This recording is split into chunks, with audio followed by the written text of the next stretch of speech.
अजीजो मुहम्मदुर रसूलुल्लाह सल्लल्लाहु तआला अलैहि वसल्लम के पाए अक़दस पर मैं तुम्हें लेकर चलता हूँ। ये वो वक्त है जब अल्लाह के हबीब सल्लल्लाहु तआला अलैहि वसल्लम का पैगाम दुनिया में बहुत दूर तक जा चुका था। यमन, इराक, शाम, मिस्र हर जगह पहुंच चुका था और 1,20,000 सहाबा उस वक्त मौजूद थे जब नबी पाक सल्लल्लाहु तआला अलैहि वसल्लम की कुव्वत का आलम था, गलबे का वक्त था। मक्का भी फतह हो चुका था, मदीने के आसपास का इलाका इस्लाम के परचम से लहरा रहा था। ये वो दौर की बात नहीं कर रहा हूं मैं जब कुफारे मक्का से बच करके रहना पड़ता था, छुप करके तबलीग करनी पड़ती थी। उस दौर की बात नहीं कर रहा हूं, गलबे के वक्त की बात कर रहा हूं। ये हुजूर पाक की जाहिरी जिंदगी का आखिरी साल है जब मेरे आका सल्लल्लाहु अलैहि वसल्लम हज करके वापस तशरीफ लाए थे और बीमार थे। उस वक्त जब नबी करम सल्लल्लाहु तआला अलैहि वसल्लम के नाम का चर्चा कैसर और किसरा के जिस्मों में कपकपी तारी कर देता था, हजारों फौजें थरथराती थी, गलबे का वक्त था। उस वक्त नबी पाक सल्लल्लाहु अलैहि वसल्लम मस्जिद नबवी शरीफ में बैठे हैं और अपने सहाबा से कहते हैं, कोई है इसमें जिस पर मेरा कोई हक बाकी है तो मुझसे ले सकता है? कोई है जिस पर मेरा कोई हक बाकी है तो वो सवाल करे, मैं देने को तैयार हूं। मेरे अजीजों, कौन कहेगा ये गलबे के वक्त, ताकत के वक्त, जब पावर में आ जाए कोई पूछ करके दिखाए किसी पर कुछ बाकी है तो? ये रसूलुल्लाह की शान है।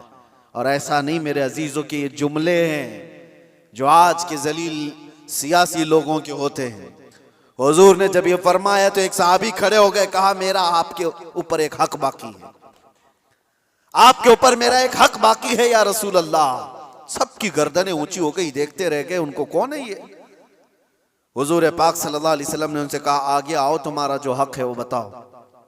हजरत उमर तो तलवार निकाल ली थी कि रसूलुल्लाह सल्लल्लाहु अलैहि वसल्लम की बारगाह में ऐसी बुलंद जुबान किसकी है? लेकिन उस सहाबी ने कहा, एक मर्तबा जंग में जा रहे थे, सफों की तरतीब दे रहे थे, मैं थोड़ा सा आगे आ गया था, आपने छड़ी से मुझे मारा था, मैं वो बदला लेना चाहता हूं। अल्लाहु अकबर। हक इतना भी होता है मेरे अजीजों। हालांकि कायदे अमनो इस्लाम और बानिए इस्लाम है मेरे आका सल्लल्लाहु अलैहि वसल्लम। मेरे अजीजों, अगर कोई उस्ताद अपने शागिर्दों को तरतीब देने के लिए कोई बात कर रहा हो, लेकिन उसको भी सहाबी ने कहा, यह हक है मेरा आपके ऊपर। हुजूर ने फरमाया, ठीक है आ जाओ। ये नहीं फरमाया कि भरे मजमे में क्या तू मुझसे बदला ले लेगा। हुजूर ने फरमाया, आ जाओ, और अपने आप को पेश कर दिया कि तुम भी मुझसे बदला ले सकते हो।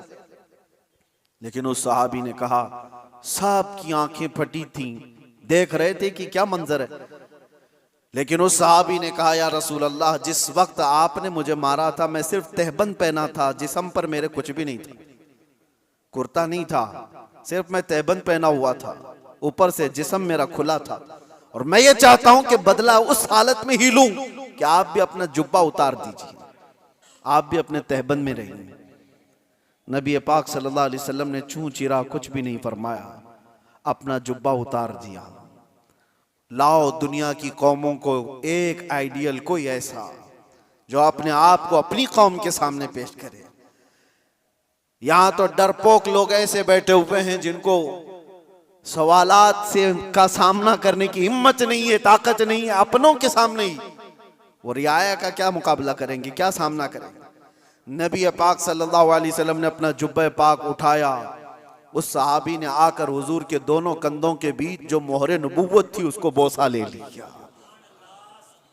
हुजूर के दो शानों के बीच में मोहरे नबूवत थी जिसकी चमक सूरज से ज्यादा थी। उन्होंने बोसा ले लिया और कहा, मैं कामयाब हो गया और मैं बदला ले लिया, मुझे बस वो मोहरे नबूवत छूमनी थी। लेकिन मेरे अजीजों, वो सहाबी का अपना तरीका था, लेकिन रसूल पाक सल्लल्लाहु अलैहि वसल्लम ने अपने आप को पेश तो कर ही दिया, अपने आप को पेश तो कर दिया। और जंगों के हालात के मुतालिक आपको मैं बताऊं, बद्र के वो 70 कैदी जिनको गिरफ्तार करके मदीने लाया गया था, लोग तो कह रहे थे इनको मार दिया जाए, इनको जला दिया जाए, इनको काट दिया जाए। नबी पाक सल्लल्लाहु तआला अलैहि वसल्लम ने एक भी कैदी को कत्ल करने का हुक्म नहीं दिया। कहा कि गिरफ्तार हुए, तलवार हम पर उठाए थे, इसलिए आज ये कैदी हैं, आज ये हम पर, क्योंकि अगर गलबा पाते तो हमको मार देते। उसूल तो यही है, आज ये कब्जे में आए। लेकिन मेरे आका सल्लल्लाहु अलैहि वसल्लम ने क्या निजाम रखा था। उन कैदियों को पूछा गया, तुम में से अगर कोई हुनर जानता है, कोई फन जानता है, कोई कलाकारी आती है, तो आओ मेरे 10 सहाबा को वो हुनर सिखाओ, तुम आजाद हो जाओ। ये दुनिया में पहला ऐसा मंजर है कि जंग में कैदी जो गिरफ्तार होकर के आए, उनको ये ऑप्शन रखा गया, माल नहीं है तुम्हारे पास फिदिया देने के लिए, कुछ नहीं है, लेकिन कोई हुनर जानते हो तो 10 सहाबा को वो हुनर सिखाओ, तुम आजाद हो जाओ। है कोई दुनिया में इस तरह आजाद करने वाला? मुझे बताओ। जिंदगियां सड़ गई मेरे अजीजों। मैं जानता हूं कुछ ऐसे लोगों को जो 40-40 साल तक कैद में रहे, लेकिन किसी को उन पर रहम नहीं। जिंदगियां खत्म हो गई, ना अफ़्व दरगुजर का कोई निजाम है, कोई सिस्टम नहीं है इंसानों को माफ करने का। ये तो रसूल मुख्तार सल्लल्लाहु ताला अलैहि वसल्लम है। यहां तक कि मेरे अजीजों, इस्लाम लाने के बाद मेरे आका सल्लल्लाहु अलैहि वसल्लम ने फरमाया कि उसको उसके पिछले कामों की आर न दिलाई जाए, और यह भी फरमाया अगर किसी ने किसी गुनाह से तौबा कर लिया तो उसको पिछले गुनाहों की आर न दिलाई जाए। अल्लाह के हबीब सल्लल्लाहु ताला अलैहि वसल्लम के यहाँ अफ़्व दरगुजर का, माफ करने का इतना ज्यादा सिस्टम मिलता है। तो जंगों के जो हालात में आज आपको बता रहा हूं, दुनिया किसी भी हद तक गिर सकती है और गिर रही है, मगर निजाम इस्लाम ये है कि अगर जंग भी हुई है या कहीं पर लड़ाइयां हुई हैं तो सिर्फ अमन कायम करने के लिए, फसाद को जमीन से खत्म करने के लिए। जिस तरह से डॉक्टर इंजेक्शन मारता है तो ये नहीं है कि तुम्हें सुई चुभा करके दर्द देना चाहता है। इस बज़्म में मकसूद है इस्लाह मफासिद। नश्तर जो लगाता है वो दुश्मन नहीं होता।